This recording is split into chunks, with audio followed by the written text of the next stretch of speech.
Central యూనివర్సిటీలో కానీ ఉస్మానియా యూనివర్సిటీలో కానీ జరిగినటువంటి కొన్ని విచారకరమైనటువంటి దుఃఖకరమైనటువంటి సంఘటనల మీద రోహిత్ వేముల ఆత్మహత్య దరిమిల దేశంలో మన రాష్ట్రంలో సమాజంలో చెలరేగుతున్నటువంటి చర్చ, వివిధ రకాల భావోద్వేగాలు, వీటన్నిటి భూమికగా ఖచ్చితంగా మనం కన్సర్న్డ్ రాష్ట్ర శాసనసభగా చర్చ జరపాలని చెప్పి అన్ని పార్టీల నాయకులు కోరటం దరిమిల తమరు ప్రత్యేకంగా అనుమతి ఇచ్చారు. చాలామంది సభ్యులు విషయాలను కూడా వివరించారు. అధ్యక్ష, ఇందాక మిత్రులు బట్టి విక్రమార్క గారు మాట్లాడుతూ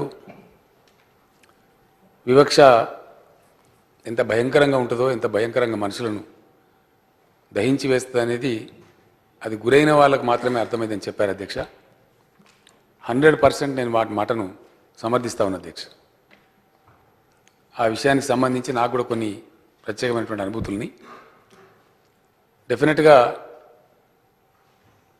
వివక్ష లేనటువంటి సమాజం తప్పకుండా రావాలా.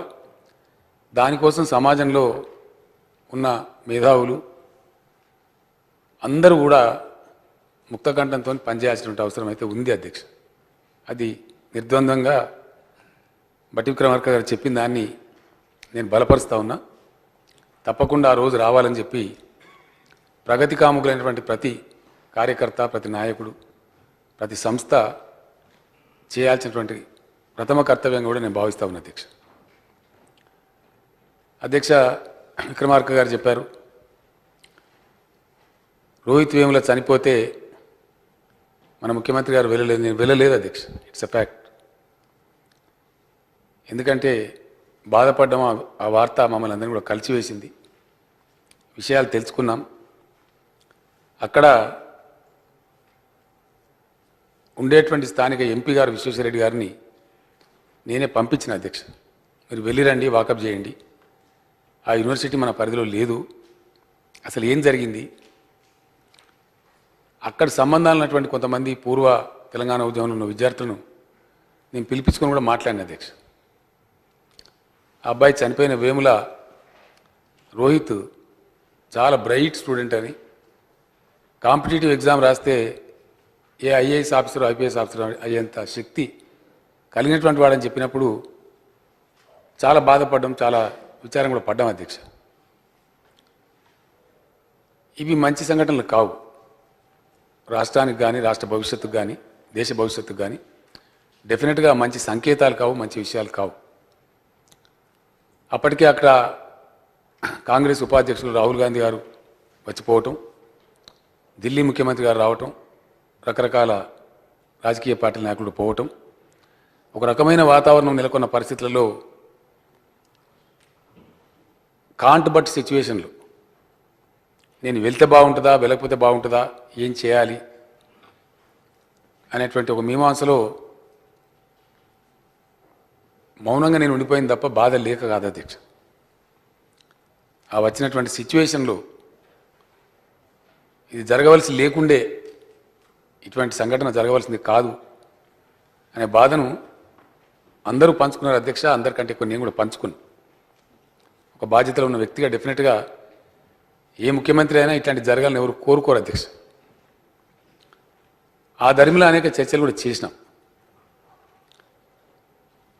చాలామంది మిత్రులు చెప్పినట్టుగా యూనివర్సిటీలలో గతంలో అధ్యక్ష 1969 అజిటేషన్ అంతకు ముందున్న సందర్భంలో కూడా విద్యార్థులు, చాలామంది విద్యార్థి నాయకులే అనేక ఉన్నత పదవులలో కూడా అలంకరించినారు. అధ్యక్ష, ఉస్మాన్ యూనివర్సిటీ ప్రెసిడెంట్ చేసిన వాళ్ళు అనేక మంది అనేక రాజ్యాంగపరమైన బాధ్యతలు కూడా నిర్వర్తించారు. ఇప్పటి విక్రమార్క కూడా చెప్పారు, నేను కూడా సెంట్రల్ యూనివర్సిటీ విద్యార్థిగానే అక్కడ చదువుకున్నాను చెప్పి. అప్పుడు ఉండేటువంటి స్టూడెంట్ పాలిటిక్స్ చాలా పరిణతి చెందిన పద్ధతులలో ఒక సిద్ధాంత నిబద్ధతతో చాలా జరుగుతూ ఉండేవి. అప్పుడు కూడా ఆ రోజులలో కూడా అధ్యక్ష కొన్ని ఘర్షణలు జరిగి కొన్ని సిద్ధాంతాల వైరుధ్యాలు అప్పుడప్పుడు చెలరేగి కొంతమంది కొట్టుకోవటం, కేసులు పెట్టుకోవటము, కొంత అల్లరి జరగటం జరిగేది. పెద్దలంతా అప్పటికి ఇంటర్వ్యూన్ అయిపోయి ఇది పద్ధతి కాదని చెప్పి సర్ది చెప్పి విద్యాలయాలు దేవాలయాలు ఉండాలని చెప్పి బుజ్జగించి సంజాయించి మళ్ళీ గాడిలో పెట్టి నడిపించేది అధ్యక్ష. 69 అజిటేషన్ తర్వాత అప్పుడు నేను కూడా విద్యార్థిగా ఉన్నా. పరిస్థితి కొంచెం చేయి దాటిపోయిన పరిస్థితి ఉంటే, కొంచెం విచ్చలవిడితనం వస్తే ఆనాటి ప్రభుత్వం జస్టిస్ జగన్మోహన్ రెడ్డి గారిని, సుప్రీంకోర్టు జడ్జిగా పనిచేసినటువంటి జగన్మోహన్ రెడ్డి గారిని వైస్ ఛాన్సలర్గా తెచ్చి పరిస్థితులన్నీ చక్కదిద్దినటువంటి పరిస్థితి అధ్యక్ష. ఇప్పుడు సభలో ఉన్న చాలామంది మిత్రులకు తెలుసు. అందరం కూడా చదువుకున్న వాళ్ళమే, అందరం కూడా ఆ సందర్భంలో విద్యార్థులు ఉన్నవాళ్ళం. సర్వసాధారణంగా విద్యాలయాలలో కొంచెం విద్యార్థులు యంగ్ ఎలిమెంట్ కాబట్టి లెవెల్ ఆఫ్ ఎమోషన్ కొంచెం ఎక్కువ ఉంటుంది కాబట్టి కొన్ని సందర్భాలు జరిగినాయి. కానీ దళిత విద్యార్థుల పట్ల లేదా గిరిజన విద్యార్థుల పట్ల ఈ విధంగా జరగటం అనేది ఏదైతే ఉందో అది క్షమించరానటువంటి విషయం అధ్యక్ష. ఇంత పరిణతి చెందినటువంటి ప్రజాస్వామ్యంలో అది ఏ రకంగా చూసినా ఏ కోణంలో చూసినా కూడా మంచిది కాదు, ఆహ్వానించదగ్గది కాదు. దాన్ని ఎంత ఖండించినా కూడా తక్కువే అని చెప్పి నేను మనవి చేస్తా ఉన్నా అధ్యక్ష. డెఫినెట్గా అది గర్హనీయమైనటువంటి ఖండనీయమైనటువంటి అంశమే తప్ప సమర్థించదగినటువంటి అంశం కాదు. ఆ అబ్బాయి దళితుడు అవునా కాదా అసలు అయినప్పటికీ కాకపోయినప్పటికీ ఏదేమైనప్పటికీ ఒక విద్యార్థి ఆ విధంగా మరణం పాలు కావడం అందరినీ కూడా కలిసివేసేటువంటి ఒక దురదృష్టకరమైనటువంటి అత్యంత బాధాకరమైనటువంటి విషయం. విచారణలో తేలింది ఏంటంటే విద్యార్థిగా రోహిత్ ఇక్కడ ఉన్నప్పటికీ అతని స్వస్థలం గుంటూరు అధ్యక్ష. ఇమ్మీడియట్గా మనకు మంచి చెడ్డలు కానీ వివరాలు కానీ తెలిసేటువంటి పరిస్థితి కాదు. అక్కడ వేరే రాష్ట్ర ప్రభుత్వం ఉంది. వివరాలైనా మంచి అయినా చెడ్డైనా అక్కడి నుంచి రావాల్సి ఉంటుంది అధ్యక్ష. చట్టంలో పద్ధతి ఉంటుంది అధ్యక్ష. ఏం చేయాలన్నా కొన్ని నివేదికలు, కొన్ని రిపోర్ట్స్ సంబంధిత అధికారులు, బాధ్యతలు ఉన్నటువంటి వాళ్ళు పంపించటం, వాటి ఆధారంగా ప్రభుత్వాలు పనిచేయటం, నిర్ణయాలు చేయటం ఇవన్నీ కూడా జరుగుతూ ఉంటాయి. ఆ ప్రాసెస్లో కొంత కేసు ఉన్నట్టుగా మన పోలీస్ డిపార్ట్మెంట్ వారు నాకు చెప్పారు.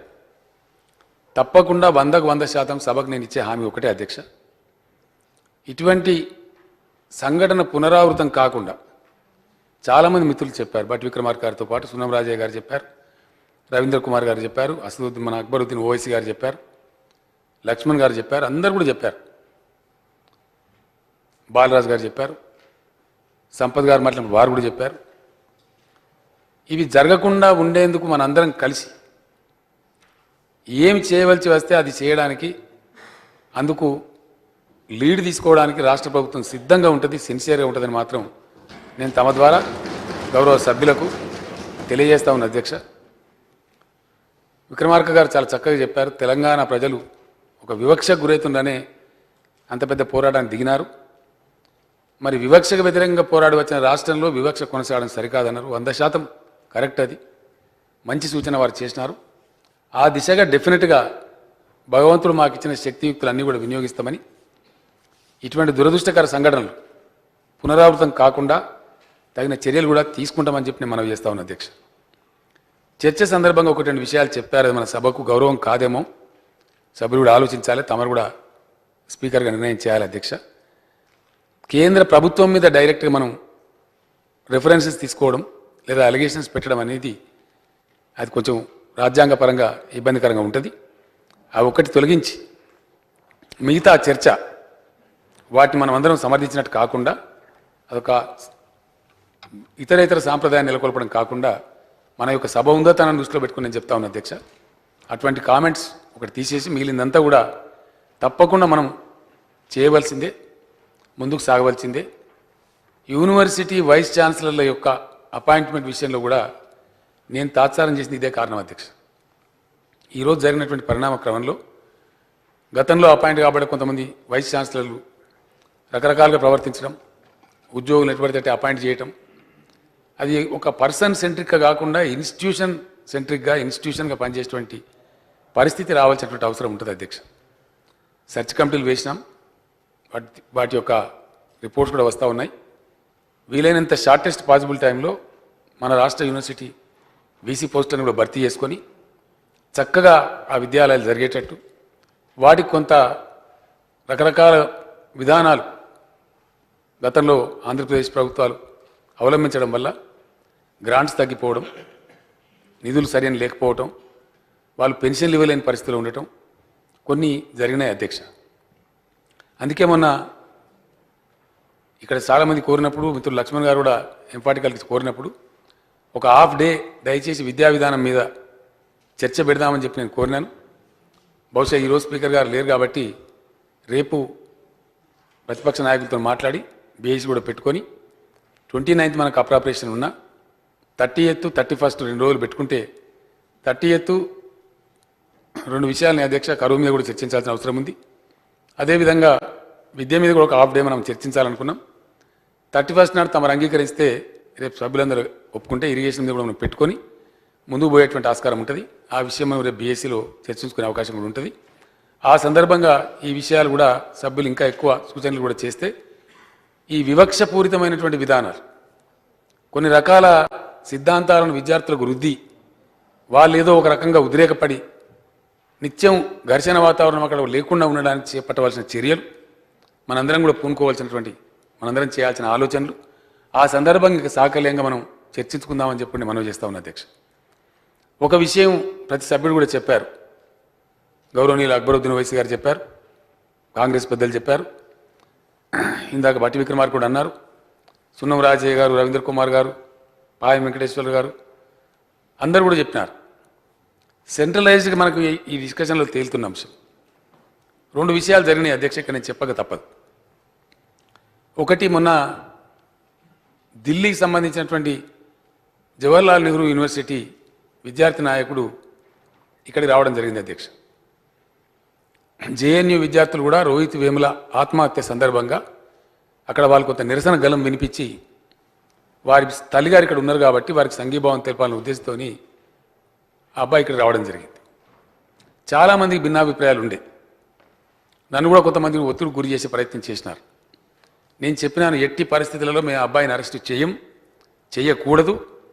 వ్యక్తిగతంగా నేను డైరెక్టర్ జనరల్ ఆఫ్ పోలీస్ గారికి, 2 పోలీస్ కమిషనర్లకు నేనే స్వయంగా ఆదేశం ఇచ్చి, ఇది డెమోక్రసీ, ప్రతి వాళ్ళకు కూడా వాళ్ళ భావాన్ని చెప్పుకునే స్వేచ్ఛ ఈ దేశంలో ఉంది, అది మన రాజ్యాంగం కల్పించింది. కాబట్టి అబ్బాయిని రానివ్వండి, దయచేసి మీరు అడ్డుకోవద్దు, అరెస్ట్ చేసి వెనక్కి పంపొద్దు. తెల్లవారి సభను కూడా సుందరయ్య విజ్ఞాన కేంద్రంలో సభ పెడతామంటే పెట్టనివ్వండి దయచేసి.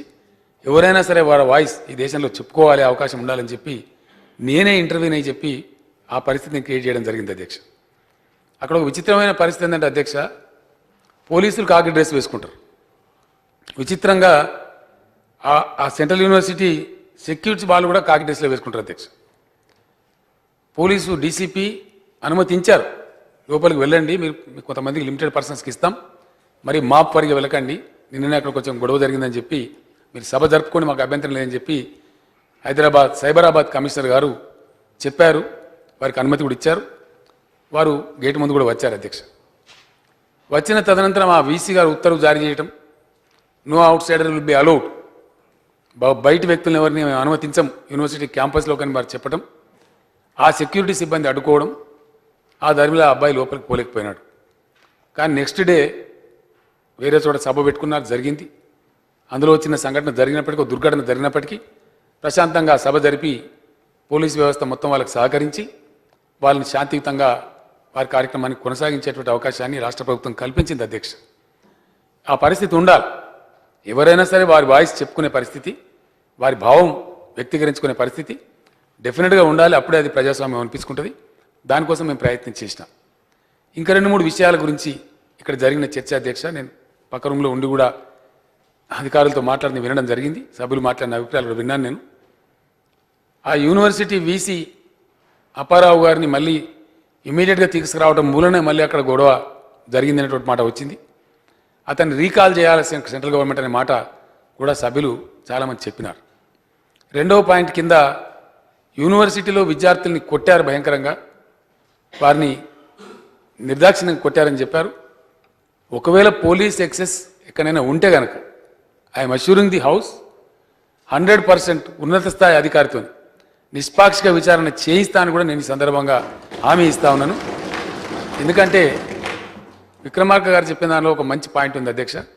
ఇట్లా జరిగినప్పుడు నిరోధించడానికి మనం కొంచెం కఠినంగా వ్యవహరిస్తే భవిష్యత్తులో పునరావృతం కాకుండా ఉండేదానికి ఒక మంచి వాతావరణం ఏర్పడుతుంది.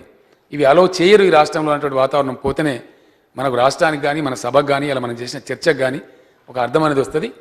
Any excess on behalf of any officer ఉంటే కనుక తప్పకుండా ప్రభుత్వం చర్య తీసుకుంటుంది. అందుకు ఏమాత్రం వెనకాడమని చెప్పి కూడా నేను సీనియర్ ఆఫీసర్ చేత ఎంక్వైరీ చేయించి వీలైన తొందరలో గౌరవ సభ్యులకు ఆ నివేదిక కూడా సమాచారాన్ని పంపిస్తాను. అవసరమైతే మనందరం కూర్చొని సమావేశం పెట్టుకొనైనా సరే ముందుకు ఏం చర్య చేపడదాం. దానికి ప్రభుత్వం వెనుకకు పోదని కూడా నేను హామీ ఇస్తా ఉన్నా అధ్యక్ష. రెండవ విషయం, వీసీని వెంటనే వెనక్కి పంపించాలా రీకాల్ చేయాలని చెప్పినారు. అది మన పరిధిలో అంశం కాదు అధ్యక్ష. యూనివర్సిటీ జియోగ్రఫికల్గా భౌగోళికంగా మన రాష్ట్ర రాజధానిలో ఉన్నప్పటికీ ఆ యూనివర్సిటీ పరిపాలన దాని అడ్మినిస్ట్రేషన్ కేంద్ర ప్రభుత్వ పరిధిలో ఉంది. తప్పకుండా నేను సభ్యులకు ఇచ్చే హామీ ఒకటే, 100% ఇమీడియట్గా నేను కేంద్ర ప్రభుత్వంతో అవసరమైతే డైరెక్ట్గా ప్రధానమంత్రి గారితో ఈ విషయాన్ని టేకప్ చేస్తాను. This is the mood of our house. ఈ విధమైన చర్చ వచ్చింది. మా రాష్ట్రంలో మేము ఈ విధంగా ఉండాలని తలుచుకుంటలేము. కాబట్టి శాంతి సౌభృత్వాలతో మంచిగా ఉండాలి. మీరు కూడా తగిన చర్య తీసుకోండి, మాకు సహకరించండి అని చెప్పి గౌరవ ప్రధానమంత్రి గారితో కూడా నేను పర్సనల్గా మాట్లాడి ఈ విషయం ఇమీడియట్గా టేకప్ చేస్తా. వీలైతే 2-3 రోజుల్లో పరిష్కారం రావడానికి కూడా నేను కృషి చేస్తా. సిన్సియర్గా నా ఎఫర్ట్ నేను చేస్తా అని కూడా సభకు సభ్యులకు నేను హామీ ఇస్తా ఉన్నాను. అంతకుమించి మనం తీర్మానాలు చేస్తే మన సభకు తగిన స్థాయి కాదేమో దయచేసి సభ్యులు గమనించాలని చెప్పి నేను కోరుతా ఉన్నా. అది మనల్ని మనం ఒక వ్యక్తి గురించి మనం ఆ తీర్మానం చేయాల్సినంత పెద్ద వ్యక్తి కాకపోవచ్చు అని నా అభిప్రాయం. కాబట్టి ఆ తీర్మానం చేసి మనమేదో పలచబడడం సమంజసం కాదని నేను అనుకుంటా ఉన్నా. దాన్ని మనం ప్రెస్టేజ్ ఇష్యూకి పోవాల్సిన అవసరం చేయాలంటే మనం చేయొచ్చు, that's not a big issue. కానీ as a leader of the house I'm assuring the honourable members I will immediately take up this matter with the honourable prime minister. మాకు ఉపశమనం కావాలి, మేము ఈ బాధలు పడదాల్చుకోవాలని కూడా చెప్తాం. ఇంకొక మాట ఈ సందర్భంగా నేను మనవి చేసి, ఎవరం మాట్లాడినా సరే దయచేసి ఒక జరగరానటువంటి పని జరిగి ఒక దుఃఖకరమైన సంఘటన జరిగి కొంత వివక్ష చోటు చేసుకుందనే విషయం మనకు స్పష్టంగా తెలిసిన తర్వాత మళ్ళీ మనం దాన్ని ప్రొవోక్ చేసే విధంగా కానీ ఇంకో విధంగా చేయటం అదంతా మంచిది కాదు బాధ్యతలు ఉన్న వాళ్ళకని కూడా ఈ సందర్భంగా నేను మనవి చేస్తూ, ఈ సిద్ధాంతాలు వైరుధ్యాలు ఉంటే అవి ఎక్కడ చూసుకొని అక్కడ చూసుకుందాం. సందర్భం వచ్చినప్పుడు ప్రజాక్షేత్రంలో ప్రజలు నిర్ణయిస్తారు, ప్రజలు తీర్పు వెలువరిస్తారు. కానీ ఇంకా మనం దాన్ని దోహదపరిచే విధంగా ఉండటం కరెక్ట్ కాదేమో అని చెప్పి ఈ సందర్భంగా నేను వ్యక్తిగా నా అభిప్రాయాన్ని కూడా వ్యక్తం చేస్తూ ఉన్నాను. ఇంకా మనం దీన్ని చర్చ చేసి చరిత్రచరణం చేసే కంటే నేను 2 హామీలు ఇస్తూ ఉన్నాను. ఒకటి, పోలీస్ ఎక్సెస్ కనుక ఉంటే డెఫినెట్గా దాని మీద government will act. I'm promising the house very sincerely. రెండవది, సెంట్రల్ గవర్నమెంట్తోని మనందరి పక్షాన, రాష్ట్ర ప్రభుత్వ పక్షాన కాదు మన శాసనసభ పక్షాన సభానాయకునిగా నేను టేకప్ చేస్తాను. ఫలితం వస్తుందని కూడా చెప్పి నేను ఆశపడతా ఉన్నా అధ్యక్ష. ఈ కారణాలు ఏంటో వాళ్ళు కూడా తెలిసి ఉంటాయి. ఈ పాటికి ఇలా మనం చేస్తున్న చర్చ కూడా ఇదేం మనం రహస్య ఇన్ కెమెరా చర్చ చేయటం లేదు, లైవ్ టెలికాస్ట్ పోతా ఉంది. పోవాల్సిన వాళ్ళకి సందేశం కూడా పోయే ఉంటుంది. ఈ పాటికి డెఫినెట్గా ఈ చర్చ ఇది మనం దాచ్యం చేస్తలేము, లైవ్ టెలికాస్ట్లో ఉంది. కాబట్టి ఎవరికైతే ఈ సమాచారం పోవాల్సి ఉందో వాళ్ళకి స్పష్టంగా సమాచారం పోయిందని నేను అనుకుంటా ఉన్నా. వాళ్ళే రియలైజ్ అయి ఉంటారు. శాసనసభ్యులు శాసనసభ ఏకోన్ముఖంగా తమ బాధ వ్యక్తం చేస్తూ ఉన్నారనే మాట వాళ్ళకి తెలిసి ఉండాలి. అది వాళ్ళ విజ్ఞత. అయినప్పటికీ నేను టేకప్ చేస్తే తప్పకుండా చేసి దాని సొల్యూషన్ మనం కనుక్కుందాం అధ్యక్ష. రెండవ విషయం చెప్పారు, సెంట్రల్ యూనివర్సిటీలో విద్యార్థులు, అది కూడా మనం కొంత విపత్కరమైన పరిస్థితి ఉంటుంది అధ్యక్ష. ఈ పోలీసుల పరిస్థితి ఏంటంటే ఆకు ముళ్ళు మీద పడ్డా, ముళ్ళు ఆకు మీద పడ్డా నష్టం ఆకే అన్నట్టుగా ఏం జరిగినా పోలీస్కే వస్తుంది అధ్యక్ష. ఇది వారు కూడా గవర్నమెంట్లో ఉన్నారు, అనేక విషయాలు చూసినారు. మేము కూడా ఇప్పుడు గవర్నమెంట్లో ఉన్నాం, నడుపుతా ఉన్నాం. ఎటు పెట్టి పోలీస్ టార్గెట్ అవుతారు అధ్యక్ష. ఈ రిజిస్టార్ వచ్చే ఆయన జాయిన్ అయ్యాయి, వీసీ వచ్చే ఆయన జాయిన్ అయిన తర్వాత విద్యార్థులు వెళ్ళినారు, కొంత గొడవ చేసినారు. అంటే ప్రొటెస్ట్, యాజ్ ఎ ప్రొటెస్ట్ చేస్తే ఆడ పోలీసులు లేకపోతే ఒక బాధ, మరి వీసీని కొట్టి చంపేస్తే వీసీ చచ్చిపోయింది అని చెప్పి మీద పెద్ద పంచాయతీ, ఆపకపోతే ఒక పంచాయతీ, ఆపితే ఇంకో పంచాయతీ. ఇది ఒక రకమైనటువంటి విపత్కరమైన పరిస్థితి. పోలీసు తమ విధి నిర్వహిస్తూ ఉంటారు అధ్యక్ష. మనం కూడా వాళ్ళను ఎక్సెస్ చేయకుండా వారి యొక్క పరిమితులలో శాంతి భద్రతలు కాపాడాలి. ఢిల్లీ విద్యార్థి జేఎన్యూ నాయకుడు కన్నయ్య గారు వచ్చినప్పుడు నేను చెప్పిన అధ్యక్ష, మీరు 2 వర్గాల విద్యార్థులు ఉండవచ్చు, వాళ్ళు రాళ్ళు రూపుకోవచ్చు, మరొకటి చేయొచ్చు, మీరు ఎవరిని ఏమనకండి, దయచేసి మీరు మధ్యలో ఉండండి, ఘర్షణ చెలరేగకుండా లా అండ్ ఆర్డర్ ప్రాబ్లం రాకుండా మీరు వాచ్ చేయండి అని చెప్పినాం. పోలీసు అదే పాత్ర చేసినారు. సైబరాబాద్ కమిషనర్ గారు అదే పాత్ర నిర్వహించినారు. ఆ ఇన్సైడ్ ద యూనివర్సిటీ ఏమో పోలీసు వారు లేరు అధ్యక్ష. ఆ సందర్భంలో ఆ యూనివర్సిటీ సిబ్బంది వాళ్ళు ఉన్నారు, వాళ్ళు కూడా పోలీస్ డ్రెస్లో ఉన్నారు. అది ఏం జరిగిందని కొంచెం కన్ఫ్యూజన్ ఉంది. అక్బరుద్దీన్ ఓవైసీ గారు ఒక ఇంపార్టెంట్గా చెప్పినారు, వాళ్ళకు అవి కట్ చేయడం, మెస్సులు కట్ చేయడం, వాటర్ కట్ చేయడం, లైట్ కట్ చేయడం అనేది కరెక్ట్ పద్ధతి కాదని చెప్పినారు. అట్లా ఎక్సెస్ జరిగిందా తెలియదు, నాకు ఇప్పటివరకు సమాచారం లేదు. వారి దృష్టిలో ఉండి వారి సభ దృష్టికి తెచ్చినారు. తప్పకుండా అటువంటిది ఏదైనా ఉంటే excesses on behalf of anybody ఉంటే దాని మీద కూడా ఎంక్వైరీ చేయిస్తాం. ఎందుకంటే దాని పరిపాలన కేంద్రం పరిధిలో ఉన్న నేరం జరిగితే అది మన పరిధిలో, చట్ట పరిధిలో, మన లా అండ్ ఆర్డర్ కిందకి వస్తుంది. కాబట్టి అందులో ఎటువంటి ఎక్సెస్ ఎవరు చేసినా సీనియర్ ఆఫీసర్తో ఎంక్వైరీ చేయించి డెఫినెట్గా 100కు 100% చర్య తీసుకుంటామని కూడా ప్రభుత్వ పరంగా నేను హామీ ఇస్తా ఉన్నా అధ్యక్ష. తర్వాత ఉస్మానియా యూనివర్సిటీలో జరిగినటువంటి విషయం, అక్కడ అతను ఎందుకు చనిపోయినాడో ఎవరికి తెలియదు. అతను సూసైడ్ నోట్ కూడా పెట్టినట్టుగా లేదు, కానీ అది సూసైడ్గా తేలిందని చెప్పి పోలీసు వారు చెప్తా ఉన్నారు. అతను విద్యార్థి కాదు, బయటి వ్యక్తి. కానీ విద్యార్థులు భావించింది ఏంటంటే మా విద్యార్థి అయి ఉంటాడు అన్నటువంటి ఒక దాంతో ఆవేశం వచ్చేసి కొంతమంది విద్యార్థులు రావడం, ఆ సందర్భంగా గౌరవ శాసనసభ్యులు సంపత్ గారు అక్కడికి వెళ్ళడం, ఆ సందర్భంలో కొంత దురదృష్టకరమైన పరిస్థితి చోటు చేసుకోవడం కూడా విచారకరం అధ్యక్ష. దాన్ని కూడా నేను ఖండిస్తా ఉన్నా. అక్కడ డీసీపీ గారిని సంపత్ గారు మాట్లాడినప్పుడు అప్రిషియేట్ చేశారు. సంపత్ గారు కంప్లైంట్ ఇవ్వలేదు అధ్యక్ష, ఇప్పటి వరకు కూడా ఇవ్వలేదు. బట్టి విక్రమార్క గారు, ఉత్తమ్ కుమార్ రెడ్డి గారు వెళ్ళినప్పుడు డీజీపీ గారికి ఒక మెమరాండం ఇచ్చారు, అందులో అందరి సంతకాలు ఉన్నాయి. కానీ స్పెసిఫిక్గా నా పైన దాడి చేశారనో, నా మీద పలానా వాళ్ళు ఇట్లా చేశారని చెప్పి కంప్లైంట్ అనేది పోలీసుకు రాలేదు అధ్యక్ష. అందువల్ల పోలీస్ ఏమి ఇనిషియేట్ చేయలేదు. ఇప్పటికైనా సరే సభ్యులు ఈ చర్చకు సరిపోద్ది అనుకుంటే మంచి మాట, లేదంటే వారు ఏదైనా కంప్లైంట్ ఇస్తే తప్పకుండా కేసు రిజిస్టర్ చేస్తారు. ఎవరు నేరానికి పాల్పడితే వాళ్ళ మీద చర్యలు కూడా ప్రభుత్వం తీసుకుంటుంది అధ్యక్ష. వారి ఎడలో జరిగినటువంటి ఆ దాడి కానీ ఆ దురదృష్టకరమైన సంఘటన పట్ల నేను నా విచారం కూడా వ్యక్తం చేస్తూ ఉన్నాను. నాది ఒకటే ప్రార్థన అధ్యక్ష, మంచి వైపు ప్రయాణం కొనసాగే ఈ తరుణంలో మనం కొత్త రాష్ట్రం కాబట్టి ఇటువంటి సంఘటనలు జరగడం అనేది మనకు మంచిది కాదు. వీటిని నిరోధించడానికి అందరం కూడా విజ్ఞతతోని ప్రయత్నం చేసి తప్పకుండా మనం ఇవి జరగకుండా, పునరావృతం కాకుండా అన్ని చర్యలు తీసుకుందాం. అన్ని విషయాలలో కూడా ప్రభుత్వం ముందంజలో ఉంటుంది. నేను 2 విషయాలు ముగించే ముందు మళ్ళీ మనవి చేస్తా ఉన్నా అధ్యక్ష. ఒకటి, పోలీస్ ఎక్సెస్ ఏదైనా ఉన్నట్టయితే దాని మీద ఎంక్వైరీ ఇమీడియట్గా వేస్తాం, దాన్ని తప్పకుండా చర్య తీసుకుంటాం. రెండోది, వీసీ గారి రీకాల్ విషయంలో వారు రావడం ధర్మిలనేది ఎంత జరిగిందనే అభిప్రాయం వెలువలా ఉంది. కాబట్టి నేను I will take up this matter personally with the honourable prime minister of the country, with the government of India, and I hope some result will come. మనం వెయిట్ చేసి చూద్దాం. 2-3 రోజులు కనుక వస్తే చాలా సంతోషం, సభకే మనకు తెలిసే ఆస్కారం ఉంటుంది. ఆ ప్రయత్నం కూడా ఏమాత్రం వెనుదీయకుండా, ఏమాత్రం తగ్గకుండా తప్పకుండా సీరియస్ ఎఫర్ట్ యాజ్ ఎ పర్సన్గా, రాష్ట్ర ముఖ్యమంత్రిగా, సభానాయకునిగా పని చేస్తా అని చెప్పి కూడా నేను మనవి చేస్తూ, పాల్గొన్న సభ్యులందరూ కూడా మంచి సలహాలు చెప్పారు. ఇవి పునరావృతం కాకూడదని చెప్పారు, వివక్ష ఉండకూడదని చెప్పినారు. 100% దాన్ని నేను సమర్థిస్తా ఉన్న అధ్యక్ష. ఈ వివక్ష జరగకుండా ఉండడానికి దళిత గిరిజన విద్యార్థులే కాదు, బీసీ విద్యార్థులు కావచ్చు, మరొకరైనా కావచ్చు, ఎవరి ఎడల కూడా ఒక వివక్ష, ఒక దారుణమైనటువంటి ఒక పక్షపాత వైఖరి, ఒక పార్షల్ యాటిట్యూడ్ లేదా ఒక టార్గెట్ చేసేటువంటి విధానం ఏ రకంగా కూడా అది మంచిది కాదు, అది వాంఛనీయం కాదు. అల్టిమేట్గా సమాజంలో అది మంచి పోగడలకు కూడా దారి తీయదు, మంచి పనులకు కూడా దారి తీయదు. ఒక కక్షలకు, కార్పణ్యాలకు ఒక వేదికగా తయారై భవిష్యత్తు కూడా ఒక విపత్కర పరిస్థితులకు దారితీస్తుంది. కాబట్టి అది ఏ రకంగా కూడా మంచిది కాదు. దాన్ని నేను ఖండిస్తూ, సభ్యుల వాయిస్తో ఏకీభవిస్తూ ఇప్పుడు ఈ చర్చను ముగించి పద్దులు టేకప్ చేద్దాం. దయచేసి మనం ముందుకు పోదాం. 2 విషయాలు మాత్రం నేను హామీ ఇస్తా ఉన్నా. తప్పకుండా ఎక్సెస్ ఫ్రమ్ ద పోలీస్ ఏదైనా ఉంటే ఇమీడియట్ ఎంక్వైరీ ఆర్డర్ చేస్తాం. దాని మీద ఎవరైనా సరే దుర్మార్గంగా వ్యవహరిస్తే వాళ్ళ మీద చర్య తీసుకుంటుంది ప్రభుత్వం. ఒకటి, వీసీ రీకాల్కి సంబంధించి సెంట్రల్ గవర్నమెంట్తో నేను టేకప్ చేస్తామని అందరి పక్షాన్ని మనవి చేస్తూ నేను సెలవు తీసుకుంటున్నాను అధ్యక్ష. ముఖ్యమంత్రి గారు చాలా ఎలాబొరేట్గా సమాధానం చెప్పారు. డిమాండ్స్ మీద డిస్కషన్ అండి. చిన్నారెడ్డి గారు, గౌరవ సభ్యులు చిన్నారెడ్డి గారు. Let us not rub any more this issue. Let us maintain our dignity. I humbly request all of you, I stick to my word. I will take up the matter with the Government of India, with the Honorable Prime Minister. I will also order an inquiry on to the excesses by the police, if any.